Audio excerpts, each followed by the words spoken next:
Hi, I'm Matt and welcome to my latest tech news video. I'll be covering recent tech news in this video. These videos will generally cover gaming related tech, but also tech and hardware in general. I'm grateful for any feedback, so if you feel the need to do so, please leave a comment below. You can also like and subscribe if you're enjoying my videos.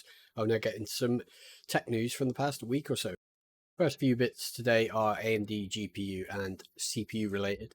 I'll start with the GPU news. So I had spoke about this previously, but now there is confirmation from AMD's Radeon GPU division of new graphics cards being announced at Gamescom in Germany. Scott Herkelman, who is the Senior VP and GM at AMD's General Manager Graphics Business Unit, so I believe he's head of the graphics division of AMD, which among other things is most well known, as you might expect, for their consumer Radeon GPUs. He said in a tweet on X, sounds a bit odd saying it like that, but anyway, that quote, please join the at AMD Radeon team at Gamescom next week for our next major product announcements. End quote. So yeah, he did not provide specific details on individual products, but is likely at this point it will be the Radeon RX 7800 XT and 7700 XT that he's referencing. Gamescom takes place from the 23rd until the 27th of August, so yeah, rather soon. AMD's event at Gamescom is scheduled for August the 25th at 1700 local German time. And going by what Scott has said, this is going to be when these new products, likely new GPUs, will be shown. Looks like AMD is going to potentially show off a couple new technologies as well. These new Radeon technologies or features could be Hyper RX tech, as well as the long-awaited DLSS 3 competitor FSR3. Hyper RX is looking like it will be in sort of easy to enable option in software for Radeon graphics cards, and will combine Radeon's super resolution, boost, and anti-lag. FSR3, on the other hand, will be AMD's solution to Nvidia's DLSS 3 frame gen, which uses sort of AI generated frames to boost FPS in games that can enable it. So next Friday, yeah, it'll be an interesting one for people wanting a new RDNA 3 GPU. From what I can tell, Nvidia is not attending the event, at least not in an official capacity. I will likely cover this event in the next tech news video, or may do a separate and shorter video covering it. I'll just wait and see how sort of next week pans out. Now onto the AMD CPU news. A new leak has provided some confirmations of an upcoming HEDT, so high-end desktop, some CPUs in that line from AMD. These are CPUs based on the Ryzen 7000 series and our new Threadripper Pro CPUs. Threadripper Pro we'll be covering here is the AMD Ryzen Threadripper Pro 7995WX processor. This is going to be a very sort of high-performing HEDT CPU, if the latest leak is correct, as it will feature 96 cores and 192 threads, and have a boost clock of 5.14 gigahertz. This is the first time, I believe, since the Ryzen Threadripper 3000 that the lineup has increased core counts. The previous highest Threadripper CPU core counts was held by both Threadripper CPUs, the Pro 3995WX and Pro 5995WX. They both had 64 cores and 128 threads. The likely upcoming Threadripper Pro 7995WX will also be the first HEDT AMD CPU with DDR5 support. The processor, actually, there was some leaked benchmarks, I believe, and the new HEDT 96-core Threadripper processor scored when tested with Geekbench 5 2095. This is when it came to single core test, and 81,408 in the multi-core test, which is a world record according to the article I read. Also looks like it won't be the only Threadripper CPU launching in the 7000 series lineup, a Threadripper PRO 7985WX 64 core 128 thread may also be coming, along with a Threadripper Pro 7945WX, which that one doesn't have specs detailed, at least from what I could tell, but I'd imagine it will have 48 cores, 96 threads. Release-wise, the new Threadripper CPUs could be coming out in the next few months, although some rumors point to them releasing at the end of this quarter, so the end of September, so yeah, fairly soon. I know these are generally aimed at heavy workstation use, but it will be interesting to see how they perform when tested by reviewers on YouTube like Wendell from Level 1 Techs. He always does pretty cool reviews on that sort of thing. But yeah, I'd also like to see gaming benchmarks. That'll be cool to see as well. See how those 96 sort of cores and 192 threads, see how they perform in gaming workloads. So it'd be quite interesting, especially when you compare them to their sort of general consumer grade CPUs like 7950X and 7800X. And the next bit of CPU news is for a CPU I covered in a previous video. This is the Ryzen 5 7500F. It's actually the lowest end, I believe, Ryzen 7000 CPU so far, and it's now been released in the United States and Europe. The Ryzen 5 7500F is a 6-core 12-thread processor and has reduced clocks compared to the 7600X and non-X, though it does have the same amount of cache as those higher sort of spec CPUs. This is the lowest tier Ryzen 7000 CPU and comes with a price of, I think it would be around about $180.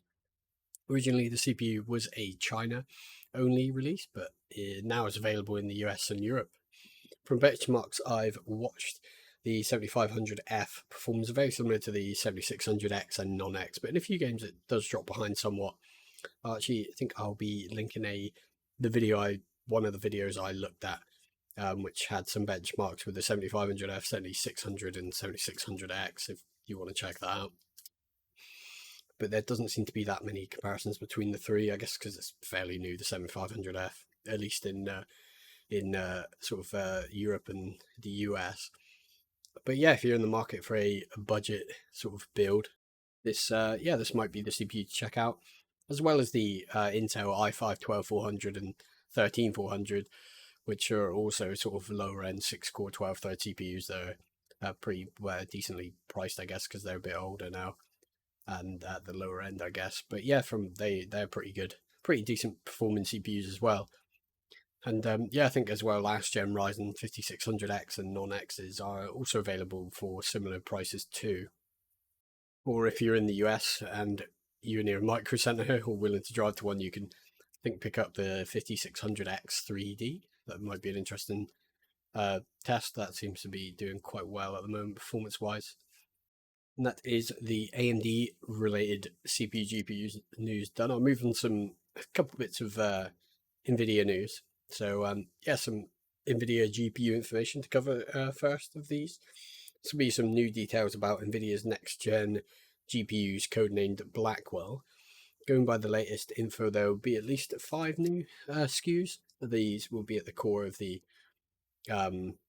upcoming RTX 50 series GPUs. The GPUs will be the GB202, GB203, GB205, GB206, and the GB207. With Nvidia GPUs, a lower number generally coincides with a more powerful GPU, at least in respect to the code names, the SKU names, like the GPU names, like GB202. So, for example, GB202 will likely be used for the enthusiast or ultra enthusiast tier, like the RTX 5080 or 5080 Ti and the RTX 5090 or 5090 Ti, though it is possible it will simply be used only for the flagship sort of RTX 4090 class, while the GB207 GPU will most probably be in use by the entry-level GPUs, like the RTX 5050 class, if that were to be released. Interestingly, there will be no GPU with a 04 designation, and this is looking like it will be replaced by the GB205. So no GB204, just a GB205. And this may have something to do with the sort of with how Nvidia will segment its GPUs going forward, but we'll have to wait and see on that front. The upcoming RTX 50 series GPUs, given current leaks and sort of past time frames, will most probably release in early 2025, given what Nvidia has confirmed so far. Although I wouldn't be surprised if they did release at the end of sort of next year, at least the enthusiast tier cards anyway, maybe, because they generally, like the 80 and 90 class cards generally come first, and sometimes alongside the 70 class, but the current 70 class cards were released a bit later. Next, quick bit of Nvidia graphics card related news now. So Inno3D, who is an AIB graphics card manufacturer, have made an RTX 4070 card with a hidden power connector. So Inno3D had showed off its new line of Twin X2 graphics cards, and by doing so, they had revealed a new type of power connector that is implemented into them. We'll put some images up of this new card and the rear of it to show how this new connector looks. But yeah, this new approach allows users to route the power cable beneath the back plate and then hide it under a cover by the looks. From what I can tell, it looks as though it is the only sort of graphics card on the market featuring this sort of novel way to power itself. I do quite like the idea of this, and I would like to see a demonstration of this in a video, maybe by a tech YouTuber. Asus had previously demonstrated a cableless design on an RTX 40 series. It might have been a 4070 as well, maybe. So yeah, for another 40 series graphics card, which yeah also seemed pretty cool the way they did that. But yeah, it looks like in the future we may see many different ways to power graphics cards, which yeah, I'm all for it, as long as it's sort of safe and effective and it doesn't add too much to the cost. And I guess this Inno3D, the specific sort of hidden power connector, shouldn't need any different components, unlike the Asus cableless design, which actually required a sort of their own line of custom motherboards to enable it to power and connect straight from the motherboard without a cable. But that was a pretty cool design. But you would need a new Asus specific motherboard that they make to have that. But yeah, this Inno3D design should work with any regular power supply, power cables, and things. Now for some Intel CPU news.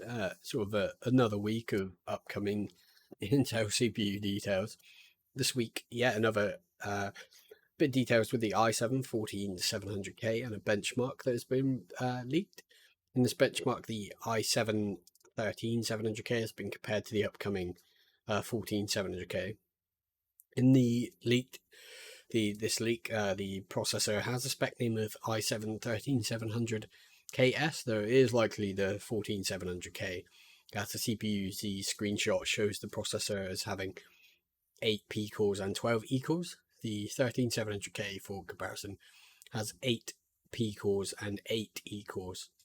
So the upcoming 14700K has an extra 4 E cores, and I believe some slightly boosted clocks as well. The benchmarks shown are from CPU-Z and Cinebench R23. In CPU-Z, it scores 14,992.8 in the multi-threaded test and 909.7 in the single-threaded test.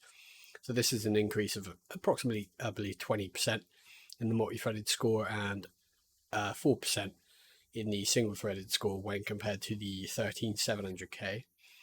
In Cinebench R23, the multi-threaded advantage is reduced to about 15%, though the single-threaded advantage is the same at 4%. So yeah, this is respectable uplift, at least in multi-threaded. Single-threaded, not quite as much. The 14th gen CPUs from Intel are refresh, hence the name Raptor Lake Refresh, so I guess we shouldn't expect massive increases, as is usually seen when going to a brand new architecture. But yeah, given it's got the more E cores and the bit bit of a bump to the boost clocks, or the clocks, I believe. That's where you're seeing that more multi-threaded boost coming from, and the single-threaded probably from the increased clocks. But yeah, the upcoming 14700K is going to also pull slightly more power than the 13700K. An increase of around 30 watts is expected, which means the 14700K will pull around 260 watts under a full stress load. The 13700K pulls around 213 watts during a fully stressed load, I believe, for comparison. But yeah, in gaming, you generally shouldn't hit anywhere near those sort of watt levels. It's just to show off what the differences are rather in how each CPU uses power. But yeah, we have to wait until sometime in October to see how these actually perform in real world applications like gaming and production. Intel's Innovation Event 2023 is going to be held on the 19th and 20th of September. We'll most probably see announcements of its 14th gen CPUs during that event. So yeah, waiting for that one. Given how much we've been hearing about the CPUs recently, there probably will be more coverage from me of them before that. But yeah, I'll be covering that event, I would imagine, at the time, which is in a month or so. I covered the next handheld in a previous tech news video, and that handheld is the Lenovo Legion Go, which is a handheld that may be releasing this year by the company Lenovo, who I believe are mostly known for their line of laptops. Recently, some images were leaked of the Lenovo handheld, the Legion Go. The images were obtained by the site Windows Report, I believe. I'll add images during this sort of news bit of the device. But yeah, the device has styling somewhat reminiscent, I guess, of the Nintendo Switch and other handhelds, like the Steam Deck and the Asus ROG Ally. But yeah, this isn't too surprising given that I guess there's only so much you can do with the handheld form factor. But yeah, in my opinion, the Legion Go looks quite cool. I do like the looks of it. It looks rather sleek, especially when the controllers are removed. And I do like the simple black color scheme. It fits the design quite well to me. From what I've read, this upcoming handheld will feature an AMD Phoenix 7040 series APU and will likely perform similarly to the Asus ROG Ally, at least in gaming workloads. Release-wise, Lenovo hasn't revealed. Lenovo hasn't revealed the product, and let alone a release time frame. Yeah, I would expect a device reveal sometime before the end of this year, with a release sometime next year. I would be surprised if they release it this year, but you never know. On the pricing front, I'm thinking it will be priced competitively against the Ally, maybe coming in around the 500 to 600 mark at best, at least. But yeah, I'm not really planning on buying a handheld anytime soon, but I do like watching reviews for these devices. It is usually very interesting to see how they perform in games. Also, when just using them day to day, even as a sort of PC replacement, some of them seem to fare fairly well, and just plug them output them to a monitor if you want to do that. But yeah, they seem to work pretty well in that way as a sort of total desktop replacement, really, which is quite cool. Don't think I would do that, but maybe one day.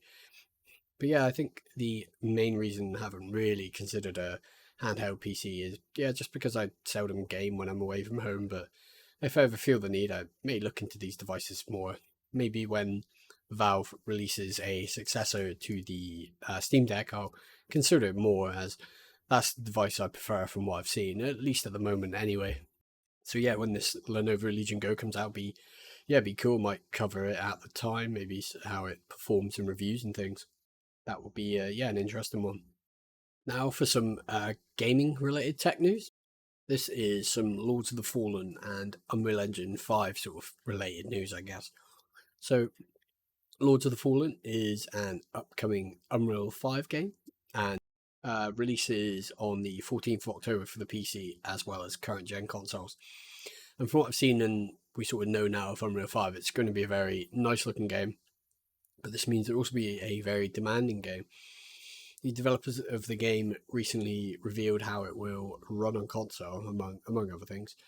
The game will feature a performance mode and a quality mode on the consoles, as I think a lot of games do these days. A lot of newer games anyway, with performance mode targeting 1080p 60 FPS and quality mode targeting 1440p at 30 FPS. One developer said, quote, "On both consoles, we offer performance and quality modes. The performance mode goes at 60 frames per second and 1080p resolution upscale, which is kind of the standard in the industry. The quality mode is 2K 1440p upscaled running at 30 FPS. But even if you play at 60, Lords of the Fallen looks really good," end quote. They further spoke of how huge of a leap in gaming tech Unreal 5 is, with Lumen being the most impactful Unreal 5 feature, at least to them. They said that, quote, "With Lumen, all this process is now in real time, so it was the most impactful UE5 feature for us. Nanite is also great because you can get a bump of quality everywhere." And later they said, quote, "UE5 is a huge leap in terms of tech and is going to get even better." From what I've seen of Unreal Engine 5, it looks like it will be able to even push PC hardware to the limits at higher settings. But it does look like the developers of the new Lords of the Fallen game are working hard to get the console version to work well. I'm looking forward to the game, mainly to see how it performs and looks. It will be very interesting, as the game looks, really high fidelity from what I've seen of it anyway. And I'll probably add a couple of screenshots in of it around this sort of section. But if I do play, the game, I'm going to be playing it on PC. I do have a Series S, as I've mentioned in a number of these videos. But I'll probably just play it on my PC. So hopefully it runs okay. Hopefully it has smooth performance on launch. But I'm really sort of looking forward to these AAA games coming that use UE5. There are a number on the horizon, like Stalker 2, I believe, is using it. Ark 2, the next Tomb Raider game, which I'm really looking forward to after playing them through again recently, and Gears of War 6. So those are all games that are using Unreal Engine 5, and I'm looking forward to. I believe the next line of Witcher games will also be using Unreal 5. So that would be really cool. So interesting to see what CD Projekt Red do with that and the sort of Witcher world. So it'll be an interesting number of years, gaming and tech-wise, going forwards.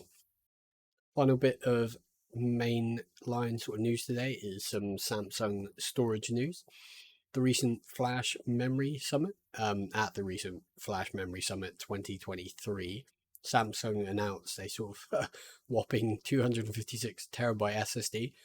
This was revealed by Samsung's semiconductor division. But this is considerably larger than other data center and enterprise grade SSDs I've covered in the previous, I think it was the previous video.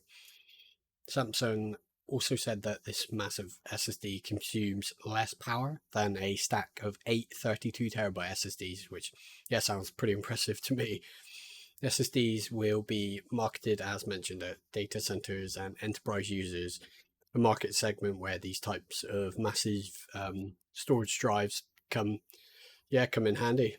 Samsung also showcased what it says is the first PCI 5 server SSD, the PM1743, which was announced during last year's Flash Memory Summit, so FMS 2022.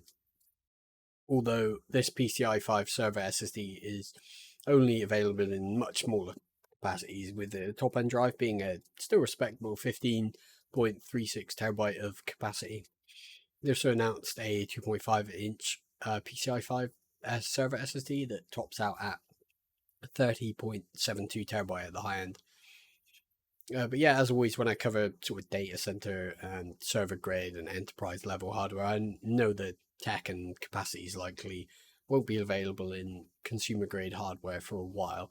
But I think it's still interesting to cover this sort of forward-looking stuff, and it can be fun to even speculate about high capacity NVMe SSDs that could one day come to the sort of DIY PC consumer space. But probably a little ways off, I would imagine. So that is most of the pretty much all the main tech news coming. Before I sort of wrap this up, I'll do another video spotlight this week. This is a video from I think a couple weeks ago, but it's quite an interesting watch, and it's in a video by or is a video by Level 1 Techs, and it's Wendell. In this video, Wendell covers the Seagate Exos Mac .2, which is a mechanical hard drive that can reach speeds approaching a SATA SSD. Yeah, it's quite an interesting watch. Definitely watch it if you're into that sort of tech stuff. But yes, very, very interesting watch just to see how Wendell sort of details the drive and how it works and things. So yeah, I'll link that in the description below.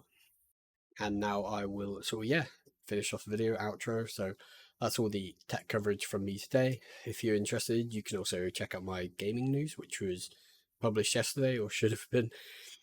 As always, feedback is appreciated, so go ahead and like or dislike and leave a comment. If you enjoy my videos and commentary, feel free to subscribe.